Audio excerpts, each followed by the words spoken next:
এই দৃশ্য পেঁয়াজের বীজ উৎপাদন ক্ষেতে ফুলে হাত দিয়ে পরাগায়ন করার। দিনাজপুরের বিরল, চিরির বন্দর সহ বেশ কিছু এলাকায় নারী পুরুষ দল বেঁধে এই কাজ করছেন। এই অঞ্চলে আধুনিক কৃষিতে নতুন মাত্রা যুক্ত করেছেন স্থানীয় কৃষকরা। দেশের ফরিদপুর ও তার আশপাশের অঞ্চলগুলোতে পেঁয়াজের বীজ ব্যাপক হারে উৎপাদন হলেও দিনাজপুরে গেল কয়েক বছর ধরে বেড়েছে এই ফসলের আবাদ। পেঁয়াজ বীজের মূল্য ও চাহিদা ভালো থাকায় দিন দিন বাড়ছে কৃষকের সংখ্যা। সুখ সাগর, বাড়িসহ বিভিন্ন জাতের পেঁয়াজের বীজ উৎপাদন করছেন তারা।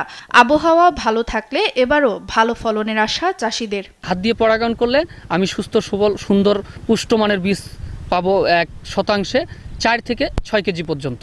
আমরা যে বীজটা উৎপাদন করতেছি এই বীজগুলো আমরা বাইরে দিতেছি, বাইরে বেচা বিক্রি করতেছি। আমরা এই বীজ বিক্রি আনতে আমরা এখন সফল হয়েছি।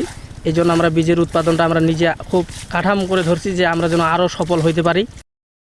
শুধু বিরল উপজেলাতেই এবছর ছোট বড় বিভিন্ন পরিসরে 24 জন কৃষক এই পেঁয়াজের বীজ উৎপাদন করেছেন। আবার অনেকে সেই সব চাষিদের কাছে নিচ্ছেন পরামর্শ। পাশাপাশি এই জমিগুলোতে স্থানীয় কৃষি শ্রমিকদের সৃষ্টি হয়েছে কর্মসংস্থান। এই তো জমির মালিক আমাকে যেইভাবে বলে নারীতে সেইভাবে নারী বা বীজ ভালো হয়। এখানে আমাদের কাজ করলে সুবিধা হয়, আমাদের সংসার চলে, বাচ্চা কাচ্চাকে আমরা খাওয়া দিতে পারি। আর আমরা এখানে 3 মাস ধরে কাজ করতেছি।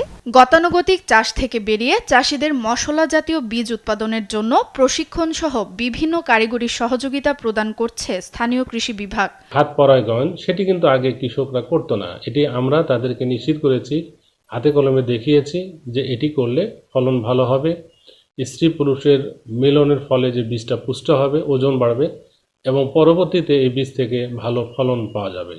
তো সেটি আমাদের দিনাজপুর জেলায় যে জায়গাতে আমাদের কার্যক্রম আছে সেখানে কিন্তু আমাদের মাঠকর্মী তাদেরকে এই কারিগরি দিকটির সহায়তা করেছে এবং সে কাজটি তারা ভালোভাবে সম্পন্ন করছে। দিনাজপুর জেলায় এবছর 50 হেক্টর জমিতে পেঁয়াজের বীজ উৎপাদন হয়েছে। সুপ্রিয়া তৃষা, নিউজ ডেস্ক, দেশ টিভি।